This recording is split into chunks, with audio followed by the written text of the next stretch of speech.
ሰላም እንኳን ደህና መጣችሁ። ዛሬ የምናደርገው ጥልቅ ውይይት በብዙዎች ዘንድ በየቀሉ በሚነበበው ነገር ግን ምናልባትም ጥልቀቱ ብዙም በማይታሰበው የቁርአን የመጀመሪያ ምዕራፍ ሱረቱል ፋቲሃ ላይ ነው። አዎ፣ የመጽሐፉ መክፈቻ ወይም እንዲያውም የቁርአን እናት በመባል ትታወቃለች። በጣም አጭር ሆና ሳለ የቁርአንን ዋና ዋና ጭብጦች በሙሉ በውስጡ አካታ ያዘች ናት ይባላል። ዓላማችንም ያሁ ነው።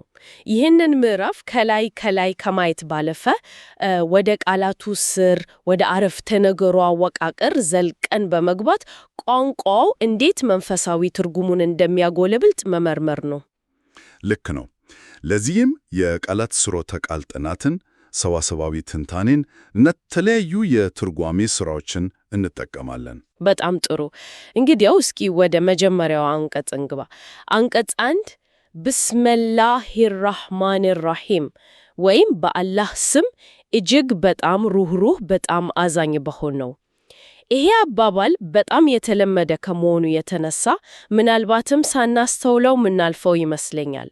ማንኛውንም ነገር በአላህ ስም መጀመር ምን ማለት ነው? እንዲሁ ልማድ ነው ወይስ ከዛ የተለቀ ነገር አለው? ጥሩ መነሻ ነው። ልማድ ከመሆን እየዘለለ በጣም ጥልቅ ትርጉም አለው። ያው ምንጮቻችን እንደሚያበራሩት አንድን ድርጊት በአላህ ስም መጀመር ሁለት ዋና ዋና ነገሮችን ያመለከታል። አንደኛ፣ ለዚያ ድርጊት በረከትን ወይም መልካም ውጤትን መለመን ነው። እሺ፣ ማቆራኘት ማለት ነው። እዚህ ላይ ግን ወዲያውኑ ሁለት የአላህ ስሞች ተጠቅሰዋል፣ አራህማን እና አርሂም። ሁለቱም ወደ አማርኛ ሲተረጎሙ ከእዝነት ወይም ርኅራሄ ጋር የተያያዙ ናቸው። ለምን ሁለት ተመሳሳይ የሚመስሉ ቃላት አስፈለጉ? አንዱ አይበቃም ነበር? ይሄ በጣም አስደናቂ የቋንቋ ምርጫ ነው። ልክ ነሽ። ሁለቱም ረሃማ ከሚለው ስርወ ቃል የመጡ ናቸው።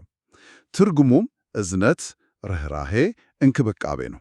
ነገር ግን በአረበኛ የቃሉ አወቃቀር ሲቀየር የትርጉም ደረጃውም ይለያያል። አራህማን የሚለው ቃል አወቃቀሩ እጅግ በጣም ሰፊ፣ ሁሉን አቀፍ የሆነ እዝነትን ነው። ሁሉን አቀፍ ስትል ለምሳሌ የፀሐይ ብርሃን ወይም ዝናብ ለሁሉም እንደሚዳረሰው ማለት ነው። አማኙንም የማያምነውንም ሰውንም እንስሳንም መላውን ፍጥረትን ያጠቃልላል። ገባኝ። ሁሉን አቀፍ እዝነት። አራሂም የሚለውስ ከዚህ በምን ይለያያል? አራሂም በበኩሉ አወቃቀሩ ቀጣይነት ያለውና የተወሰነ እዝነትን ያመለክታል። ብዙ ጊዜ ተንታኞች ይህንን እዝነት በተለይ ለአማኞች ከሚሰጠው ቀጣይነት ያለው እንክብካቤ ጋር ያቆራኙታል። አሃ። ስለዚህ ሁለቱ ሲታመሩ ይሰጡት ምስል ይሄ ነው። በአንድ በኩል ሁሉንም ፍጥረት በከበበው ታላቅ እዝነቱ፣ በሌላ በኩል ደግሞ ለሚከተሉት በሚሰጠው ልዩና የማያቋርጥ ርኅራኄው። በዚህም ሁሉ እዝነት ነው ማንኛውም ነገር የሚጀመረው። አንዱ የሌላውን ትርጉም ያጎላል እንጂ አይደግመውም። ገባኝ በጣም። ስለዚህ መጀመሪያውኑ የሚታወቀን አምላክ የኃይልና የስልጣን መገለጫ በሆነ ሳይሆን በተደራረበ የእዝነት ባህሩ ነው። ይህንን ይዘን ወደ ሁለተኛው አንቀጽ ስንሄድ አልሐምዱሊላሂ ረቢል ዓለሚን ወይም ምስጋና ለአላህ ለዓለማት ጌታ የተገባ ነው ይላል። ወዲያውኑ ከእዝነት ወደ ምስጋና እንሸጋገራለን። አልሐምዱ የሚለው ቃል አንዱ አመሰግናለሁ ከማለት በምን ይለያል? በጣም ይለያል። በአረብኛ ሹክር የሚባል ቃል አለ። ያም አንድ ሰው ላደረገልን ነገር የምናቀርበው ምስጋና ነው። አዎ። ሐምድ ግን ከዚህ የጠለቀ ነው። ሐምድ ማለት አንድን አካል ላደረገልን ነገር ብቻ ሳይሆን በራሱ ማንነትና ባህር የተነሳ ማወደስና ማመስገን ነው። ለምሳሌ አንድ ሰው ለጋስ ስለሆነ ብቻ ምንም ነገር ባይሰጠን ልናወደሰው እንችላለን። ሐምድ ይሄ ነው። ከፍቅርና ከአድናቆት የሚመነጭ ውዳሴ ማለት ነው። ልክ። አል የሚለው መስተዋደድ ከፊት መግባቱ ደግሞ ምስጋና በሙሉ ወይም ፍጹም የሆነው ምስጋና የሚል ትርጉም በመስጠት ይህ ውዳሴ ለአላህ ብቻ የተገባ መሆኑን ያመለክታል። ይህ አስደሳች ነው። ስለዚህ ንቁ የሆነ ውዳሴ ነው። ከዚህ ቀጥሎ ረቢል ዓለሚን ወይም የዓለማት ጌታ የሚለው አገላለጽ ይመጣ። ጌታ የሚለው ቃል ብዙም ጊዜ ከስልጣንና ከቁጥጥር ጋር ይያያዛል። እዚህ ላይ ያለውም ትርጉም ይሄ ነው። በከፊል አዎ፣ ግን ከዚያ እጅግ የሰፋ ነው። ረብ የሚለው ቃል ስርወ ቃሉ ረበበ ሲሆን ዋነኛ ትርጉሞቹ ማሳደግ፣ መንከባከብ፣ መምራት እና ማስተዳደር ናቸው። አንድን ነገር ከጅምሮ አንስቶ ደረጃ በደረጃ እያሳደጉና እየተንከባከቡ ለፍጻሜ ማድረስን ያመለክታል። ኦ ስለዚህ አላህ ረብ ሲሆን የፍጥረታት ገዢ ብቻ ሳይሆን ተንከባካቢያቸው፣ አሳዳጊያቸውና የሚፈልጉትን ሁሉም ያሟላላቸው ነው ማለት ነው። ስለዚህ ረብ የሚለው ቃል ንጉሥ ወይም ገዢ ከሚለው በላይ እንደ አትክልተኛ የጓሮን ተክሎች እንደሚንከባከብ አይነት ስሜት አለው ማለት ነው። በጣም ጥሩ ማነጻጸሪያ ነው። የሥልጣን ግንኙነት ብቻ ሳይሆን የእንክብካቤና የትገኝነት ግንኙነት ነው። ይህ ረብ ደግሞ አልዓለሚን የዓለማት ጌታ ነው። ዓለሚን የሚለው ቃል እሱ ደግሞ የሰው ልጅ ዓለም፣ የመላእክትን፣ የእንስሳትን በአጠቃላይ የሚታዩትንም ሆነ የማይታዩትን ፍጥረታት በሙሉ ያጠቃልላል። ስለዚህ ይህ እንክብካቤ ለሁሉም ፍጥረት የተዘረጋ መሆኑን ያሳያል። እሺ፣ እዚህ ላይ አንድ የሚያስገርም ነገር አለ። 3ኛው አንቀጽ ላይ አራሕማኒ አራሒም የሚሉት ቃላት እንደገና ተጠቅሰዋል። በመጀመሪያው አንቀጽ ላይ ካየናቸው በኋላ እዚህ መደገማቸው ለምንድን ነው? ድግግሞሽ አይሆንም ወይ? አይሆንም። ይህ ድግግሞሽ በጣም ስልታዊ ነው። እስኪ አስቢው። መጀመሪያ አላህን ፍጹም በሆነ ምስጋና አወደስ ነው። ከዚያም የዓለማት ጌታ በማለት ታላቅነቱን አወቅን። ይህ የዓለማት ጌታ የሚለው ሐሳብ በአእምሮአችን ውስጥ የኃይልና የመፈራት ስሜት ሊፈጥር ይችላል አለል? አዎ፣ ልክ ነው። ልክ ያ ስሜት ሊመታ ሲል ጽሑፉ ወዲያውኑ አራሕማን አራሒም በማለት ያንን የኃይል ስሜት በእዝነት ያስተካክለዋል። መልእክቱ እርሱ የዓለማት ሁሉ ጌታ ነው፣ ነገር ግን ጌትነቱ በጭቆና ላይ የተመሠረተ ሳይሆን በእዝነትና በርኅራኄ የተሞላ ነው የሚል ነው። ስለዚህ ኃይሉና እዝነቱ የማይነጣጠሉ መሆናቸውን ለማጠናከር ነው። ከአድናቆት ጋር ከፍርሃት ጋር እንዳንቀርበው እንደማሳሰብ፣ ይህ ደግሞ በቀጥታ ወደ 4ኛው አንቀጽ ይወስደናል። ማሊክ የውሙዲን ወይም የፍርዱ ቀን ባለቤት። እዚህ ላይ ከእዝነት ወደ ተጠያቂነትና ፍርድ ሐሳብ ግልጽ የሆነ ሽግግር አለ። ሽግግሩ በጣም ወሳኝ ነው። ማሊክ የሚለው ቃል ባለቤት ወይም ንጉሥ ማለት ሲሆን ፍጹም የሆነ ባለቤትነትና ሥልጣንን ያመለክታል። እና የውሙዲን ደግሞ የፍርዱ ቀን ተብሎ ይተረጎማል። ዲን የሚለው ቃል ግን ፍርድ ከሚለውም በላይ ሰፋ ያለ ትርጉም አለው። ዕዳ፣ ዋጋ፣ ሃይማኖት ወይም የአኗኗር ዘይቤ የሚሉ ፍቺዎችም አሉት። ስለዚህ የውሙዲን ማለት የሰው ልጆች በምድር ላይ ላሳለፉት የአኗኗር ዘይቤ ዋጋቸውን የሚቀበሉበት፣ ዕዳቸውን የሚከፍሉበት ቀን ማለት ነው። ስለዚህ የፍርዱ ቀን ባለቤት ሲባል በዚያች ዕለት ሌላ ምንም አይነት ስልጣን፣ ሀብትም ሆነ ተጽዕኖ ዋጋ በማይኖረው ጊዜ ብቸኛውና ፍጹም ስልጣን ያለው እርሱ መሆኑን ማረጋገጫ ነው። በትክክል እስካሁን የተዘረዘሩት ባህሪያት እዝነቱ፣ ጌትነቱ እና የፍርድ ቀን ባለቤትነቱ አንድ ላይ ተጣምረው ለአምልኮ መሠረት ይጥላሉ። ይህ ደግሞ ወደ ምዕራፉ ልብ ወደ ሆነው ወደ 5ኛው አንቀጽ ይወስደናል። እዚህ ላይ ነው ነገሮች በሙሉ የሚቀየሩት። እስካሁን ስለ አምላክ በ3ኛ መደብ ነበር ስናወራ የነበረው። የዓለማት ጌታ ነው፣ የፍርዱ ቀን ባለቤት ነው እያልን። ልክ ነው። በ5ኛው አንቀጽ ላይ ግን ድንገት ቃናው ይለወጥ እና ወደ ቀጥተኛው ውይይት ይገባል። ኢያከ ናዕቡዱ ወኢያከ ነስተዒን፣ አንተን ብቻ እንገዛለን፣ አንተንም ብቻ እርዳታን እንለምናለን።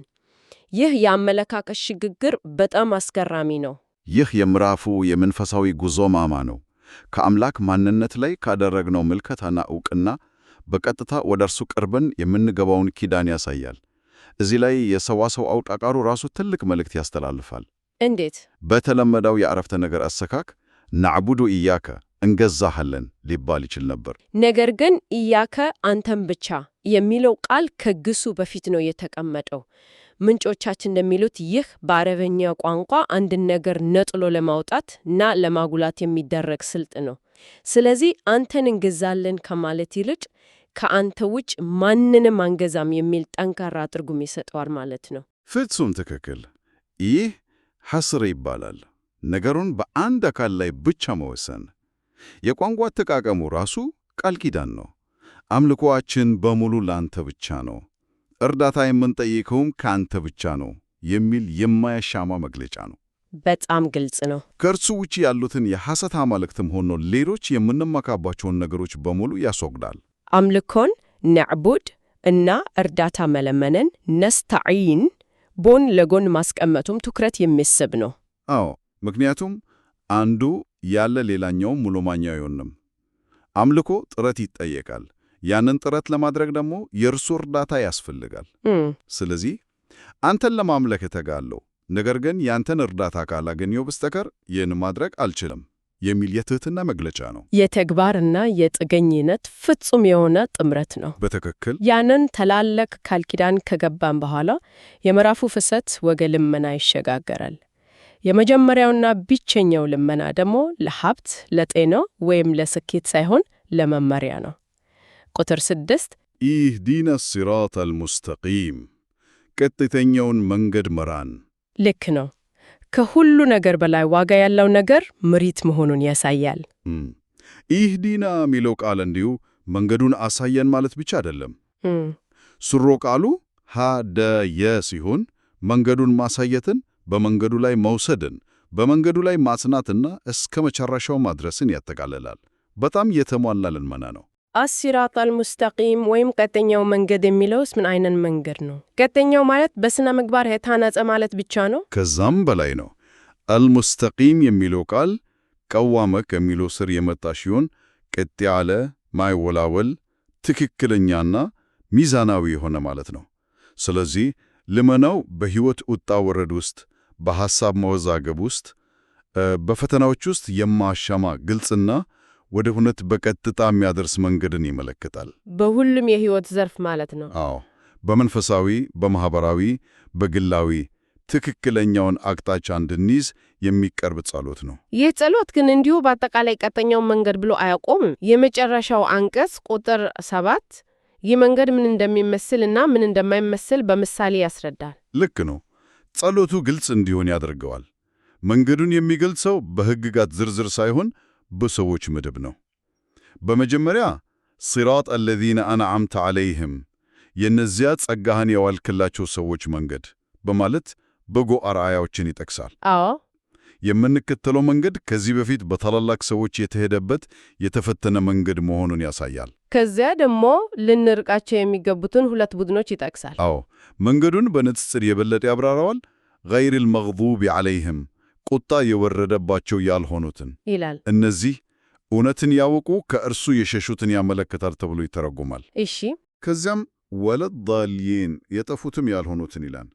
እነዚህ ደግሞ ከእውቀት ማነስ የተነሳ ወይም በቸልተኝነት ከመንገዱ የወጡትን ያመለክታሉ። ስለዚህ ጸሎቱ ጌታ ሆይ በጸጋህ ከምራሃቸው ሰዎች መንገድ ምራን፣ እያወቁ ከሚያጠፉትም ሆነ ሳያውቁ ከሚስጡት ሰዎች መንገድ ጠብቀን የተሟላ ልመና ሆኖ ያጠናቅቃል ማለት ነው። በትክክል ግሩም ነው። ይህን ሁሉ አንድ ላይ ስናየው ከዚህ ጥልቅ ንባብ የምንወስዳቸው ቁልፍ ነጥቦች ምንድን ናቸው? አንደኛው እያንዳንዱ ቃል፣ እያንዳንዱ የሰዋሰው ምርጫ ትልቅ ዓላማ ያለው መሆኑ ነው። ምንም የፈሰሰ ነገር የለም በፍጹም። ሁለተኛው ነጥብ ደግሞ የእዝነት ማዕከላዊነት ነው። የአላህ ኃይልና ጌትነት ሁልጊዜ በእዝነቱ የተከበበ መሆኑን ደጋግሞ ያሳየናል። ይህም ግን ግንኙነቱ በፍቅርና በተስፋ ላይ የተመሰረተ እንዲሆን ያደርጋል። ልክ ነው። ሶስተኛው ደግሞ በአላህ ላይ ብቻ የመመካት መርህ ነው። ኢያከ ነዕቡዱ የሚለው ቃል አጠቃቀም ይህንን በማያሻማ መልኩ ያረጋግጣል። እና አራተኛ የሰው ልጅ የመጨረሻ ግቡና ትልቁ ልመናው ምሪት ማግኘት መሆኑ ነው።